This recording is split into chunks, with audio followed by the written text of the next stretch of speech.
What's up YouTube? I've had a few people requesting an update on all the animals, so this will be that video. Not much has really changed since last time. The space that I was going to put the two vivs for the pastel dwarf BCIs from Donny, I've now got my computer there, and that's because I'm going to be building the new Bosks viv, which is 5x2x2 at the minute. I'm going to be upgrading it to fill this. It'll be triangular shape and fill this corner section here, so I'll have room on top of there for the dwarf BCIs and probably the Cresties. But I'll give you an update on the animals so far anyway. You may have seen in a couple of my previous videos I've had two Bosks in my tank. One was obviously Hunter, which is mine, and the other one was my friend's. He was in between moving houses at the time, so I offered to look after his Bosk for him. It's better than boarding or worse really. So I gave him a hand. I helped out a friend. But now I'm back down to my Bosk. I did reshuffle the viv round when my friend's Bosk came, so any territories that were made were broken up. And I've reshuffled it round again once he came to pick up his Bosk. So again, any territories that were established have now been broken up again. So I'll start with the Bosk since I'm on it. This is the Bosk viv. It is 5 foot long by 2 foot high by 2 foot deep. Like I said, not much has changed. It's got a few more basking spots because she's getting big now. So got a long row of stones there for her to bask on.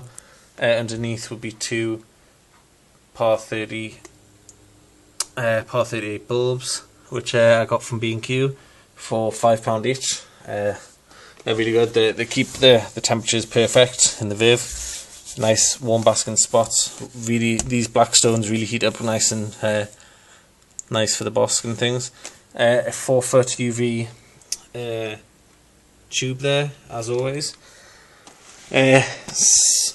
She's on topsoil mixed with like very, very small decorative bark stuff, just for a bit of stability when she walks and things. It helps with humidity because obviously bark holds water more than the soil.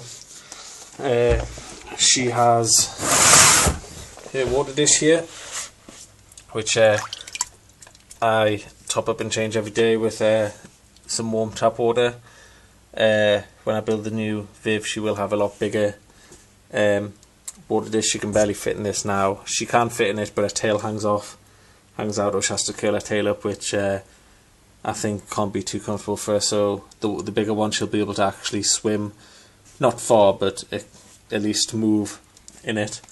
3 foot corkbark tube. These things are really good. I'd recommend getting them. They're really good for hides. They love climbing on them, crawling in them, under them, if you have a Bosk like mine. And they look really natural, and it's the sort of thing from the environment that the Bosk would come from, a fallen dead tree. I also have in here just a bit of decoration, just a bit of a spare Exoterra plant which I had just lying around, so I thought I'll pop it in. No harm. She likes to hide under it and think that no one can see her, but obviously it's a plastic plant. Bark, another bit of bark, cork bark here. And underneath here is where she likes to sleep. She's actually asleep still at the minute, and that's in a drain pipe, which I've put in, so it's like a bit like a pre-made burrow. Also, there's not the danger of the burrow collapsing in on her and something happening. Yeah, as you can see, she's asleep in there now. She is very lazy, as Bosks are. She'll come out, have a bit of a bask, go back to sleep, come out again, and she'll sleep a bit through the day and then bask, and just general Bosk behaviour really. My godfather computer fan here, which is the ventilation, hasn't arrived yet, but she still can't reach it. As you can see, the highest she's got is up to here, but it is going to be covered, and that is that blows air out the back, out the side of the viv, so it sucks air through the small gap out here. So it sucks the air in through there, goes all the way through the viv and then out of there. It also, it's like keeps her nice and ventilated and cool. On top of the bosque I have, as always, my royal python. Monty, the male royal python, because I'm original like that, you see. In here he's got his two hides, hot end hide, cold end hide, water bowl. Again, it's changed every day, mainly because he spills it, but because it's what I do. And this is him here. He's in the cold end at the minute. He came out of shed not too long ago, so his colours are still really nice and bright.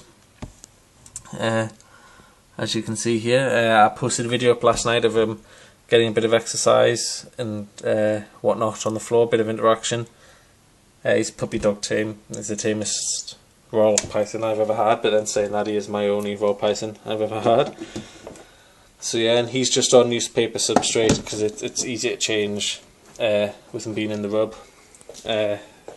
Also, the local newspaper that we get fits perfectly, so a couple of sheets of that changed every day, every other day or so, keeps him happy.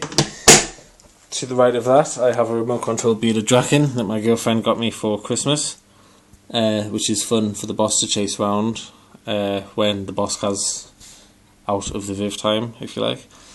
To the right of that I have my hamster, which is it's an albino male hamster. Obviously he's asleep, I'm not going to disturb him because he's about a year and a bit old now, so he's getting on quite a bit and he's not as playful, if you like, as he was. To the right of that I've got crickets for the cresties, as you can see them all in there. Medium, small, black crickets apparently. And they're for the cresties, which are over here. These are in the same 45 cube Exoterra on a fish tank stand, but I think it looks alright. I plan at Donny this year to get a 45, 60 being height wise for them. Some more decoration and whatnot, and I'll either keep this for something. If you guys can suggest something that I can keep in a 45 cube that I haven't already got, then suggest away, because I'll have a spare one in June after Donny. So yeah, this is full of Exoterra plants, Rapashi food, which one of my cresties has managed to poo in. That's nice. On the side it has the heat mat here and the magnets for the magnetic height. And Molly, my female, is just there looking at the camera. She's quite active through the day, to be honest. She never comes out of the hide, but she's always awake and moving around. And Rocco, my male, is there. He's not as active through the day, to be honest, but they are nocturnal animals, so what I expect. But they always seem to be sleeping in the same place. He sleeps here, she sleeps there, and that's how that happens. Background's just the Exoterra background that came with it. Humidity, humidity thing, whatever it is for this, to tell me the humidity in here is down there. So yeah, that is all of the animals to date. A quick age. Some people are asking about ages. My bosque is a year old now, actually. Yeah, she was captive farmed March last year, so she's now a year old. The royal python is 2.5 years old. He was captive bred late part of 2009, I think. I'm not entirely sure. I didn't buy him as a hatchling. I bought him when he was 2, and he's about 2.5 now. And both cresties are captive bred last year in June, so they're coming up to a year. They're about 9 months old now. So they'll be coming up to breeding age this year, but I'll probably leave it till next year to breed them because I would have passed the breeding season, and obviously I have to get them up to breeding weight. But yeah, also guys, at the end of this video I'll post a picture of my one of the female pastel dwarf BCIs that I'm getting from Gazboas. I'll post a photo at the end of this video, and if you guys can help me with a name, I'm thinking of something which would be from where they're from. I've had a couple of suggestions of things like Kenko, Kendra, Rai, Rihanna, things like that. I'm looking for names like that. And also a quick a quick little thing. If you guys have got the practical reptile keeping of this April 2012, it came out this month, sorry. If you look in the back, there is a photo of, because I'm sad enough to send a photo in, there is a photo of Hunter. He made it into the magazine. I know tons of people get their photos in this magazine, but I wasn't expecting it. MA Reptiles Rock. A guy on here who has reptiles, makes reptile videos, he pointed it out to me. So I went out and got the magazine, and lo and behold, turned to see Hunter staring me in the face. So yeah, I think that's all, guys. My next update, big update like this, will probably be the Monday after Donny, which is June 17th. Actually, that's quite far away. I might do one in between. Apart from that, I'll be doing my feeding and handling videos. If you guys want to see anything or request anything, just let me know and I'll do it, or I'll try to if I can. Also, I'll be making a couple of vivs in the next couple of weeks, next 3-4 weeks. I'll either take photos and put together a photo montage video of me making the vivs, or I shall record me making the vivs and speed it up or something and put it on YouTube so you guys can see how I make my vivs. If anyone is in the Newcastle area and wants a viv, just let me know. The biggest I could do would be an 8x4x4, but I would have to do that at your house because I wouldn't be able to get that out of my front door.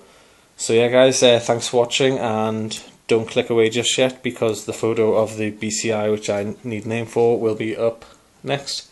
So thanks for watching, guys.